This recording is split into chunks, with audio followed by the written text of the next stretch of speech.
Hello दोस्तों, आप सभी का स्वागत है आपके अपने यूट्यूब चैनल मोबाइल वाला सीएससी पर। जैसा कि आपने देखा, district and session court Narnaul में जो है एक भर्ती निकली हुई है जो कि क्लर्क की भर्ती है और ये बिल्कुल ही फ्री ऑफ कॉस्ट है जो आपकी भर्ती रहने वाली है। इस वीडियो में आपको संपूर्ण जानकारी दी जाएगी। आइए आपको ले चलते हैं सीधा ऑफिशियली नोटिफिकेशन पर। आप जो अपनी स्क्रीन पर देख पा रहे हो, यह एक ऑफिशियली नोटिफिकेशन है जो कि आप यहाँ पर देख पा रहे हो आपकी स्क्रीन पर, जो कि यहाँ पर दिखाई दे रहा है आपको। Office of the district and session जज Narnaul advertisement notice. Advertisement notice है ये। किसका एडवर्टाइजमेंट नोटिस? आपका ऑनलाइन जो एप्लीकेशन फॉर्म है वो आपके इनवाइट किए गए हैं।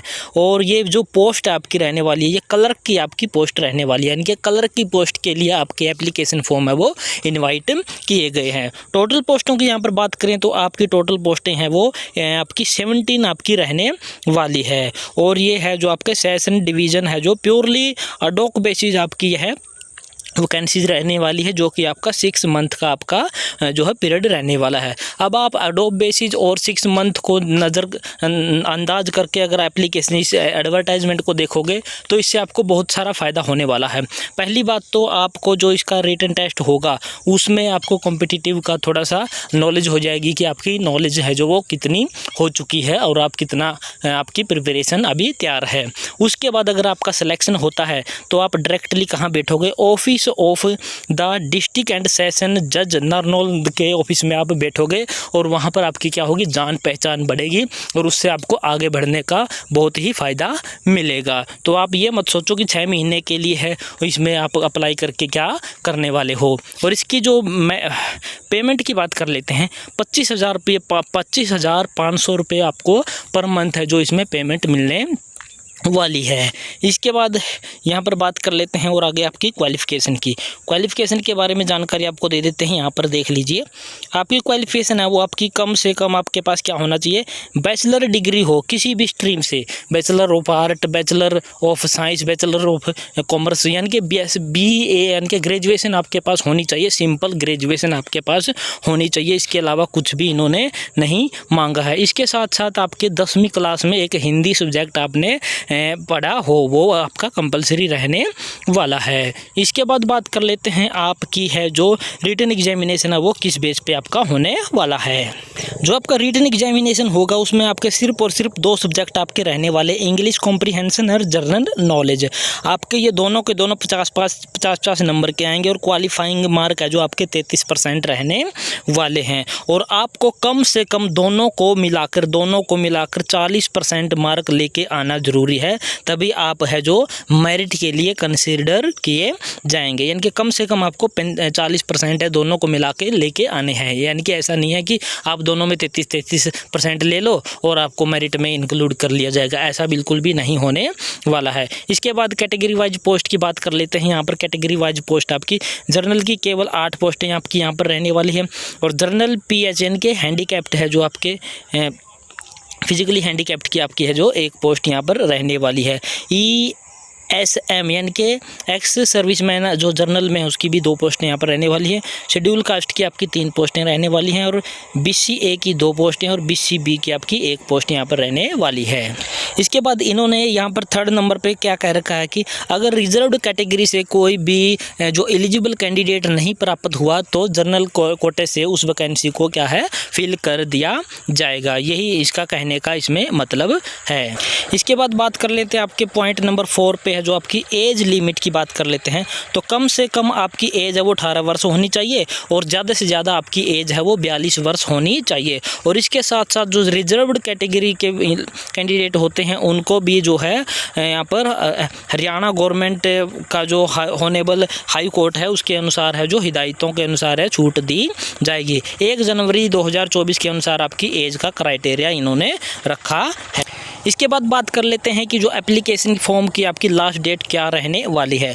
तो जो आपका जो एप्लीकेशन फॉर्म है वो डिस्ट्रिक्ट एंड सेशन जज नारनौल में लास्ट डेट उसमें एप्लीकेशन फॉर्म भेजने की है वो 31 मई 2024 शाम के 5 बजे तक हर हाल में आपका एप्लीकेशन फॉर्म है वो इस ऑफिस में पहुंच जाना चाहिए। और इसके बाद बात कर लेते हैं date and place of test. आपका डेट एंड प्लेस ऑफ जो टेस्ट होगा आपका रिटन टेस्ट होगा जो छोटा सा 50 और 100 नंबर का जो आपका पेपर होने वाला है उसको आपने क्या करना पड़ेगा, ये जो वेबसाइट आपको दिखाई दे रही है ये वाली, इस वेबसाइट पर क्या कर दिया जाएगा, आपका है जो शेड्यूल डाल दिया जाएगा कि आपका है रिटन टेस्ट और जो आपका प्रोफिशिएंसी टेस्ट का जो होगा वो किस दिन आपको होने वाला है।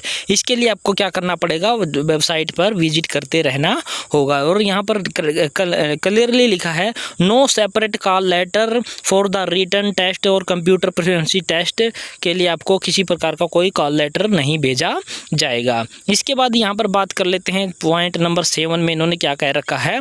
इन्होंने कह रखा है कि आपने जो एप्लीकेशन फॉर्म भेजना वो बिल्कुल सिंपल प्लेन पेपर पे आप उसको भेज सकते हैं। उस पर आपने आपका फोटोग्राफ चिपकाना है और उसके साथ साथ आपने उसमें क्या क्या डिटेल है जो आपने इंडिकेट करनी है। आपका नाम उसमें होना चाहिए, आपका फादर हस्बैंड नेम उसमें होना चाहिए, डेट ऑफ बर्थ, आपका सेक्स, एजुकेशनल क्वालिफिकेशन, ये सारी चीज़ें एप्लीकेशन फॉर्म में आपकी होने चाहिए। कैटेगरी से संबंधित आपकी है जो और परमानेंट एड्रेस आपका वो होना चाहिए, कॉरस्पॉन्डेंस एड्रेस आपका होना चाहिए, कॉन्टैक्ट डिटेल आपका मोबाइल नंबर हो गया, ईमेल आईडी होगी, एक्सपीरियंस अगर आपके पास कुछ है तो वो भी इसमें आप इंक्लूड कर दोगे। और सारे जो डॉक्यूमेंट आपकी उनकी है कि सेल्फ अटेस्टेड कॉपी आप साथ में लगा दोगे यहाँ पर। और एक सेल्फ एड्रेस यानी कि एक लिफाफा अपने साथ में भेजना है जिस पे आपका एड्रेस लिखा हुआ होना चाहिए। और उस पर आपने क्या लगानी है, affixed postal stamp involve should be, यानी कि आपकी ज़रूरत के अनुसार से कम 10 रुपये की टिकट तो आपने उस पर लगानी होगी जो आप अपना सेल्फ एड्रेस जो आपको साथ में भेजने वाले हो।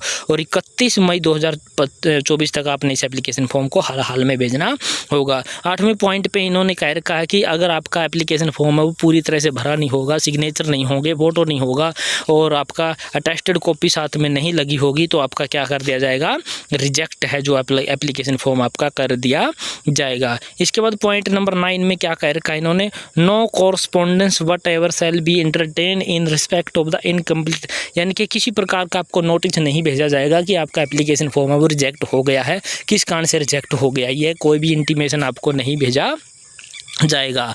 और इसके साथ साथ आपको क्या कह रखा है, फिर आपका है जो पॉइंट नंबर जो 10 है, यहाँ पर 10 आप देख लीजिए, कैंडिडेट क्वालिफाइंग रिटन टेस्ट में जो क्वालिफाइंग होंगे बच्चे कैंडिडेट उनको फिर क्या होगा, कंप्यूटर टेस्ट के लिए बुलाया जाएगा। और इसके बाद आपको DAT आपको कुछ भी नहीं दिया जाएगा। और ये 15 मई 2024 का जो ऑफिशियल नोटिफिकेशन है जो कि यहाँ पर आप देख सकते हो, डॉक्टर DN भारद्वाज हैं जो चेयरमैन है रिक्रूटमेंट कमेटी नारनौंद के, उसकी तरफ से ये नोटिफिकेशन है जो जारी किया हुआ है। और ये आपका इंडस्ट्री नंबर भी आप यहाँ पर देख सकते हो।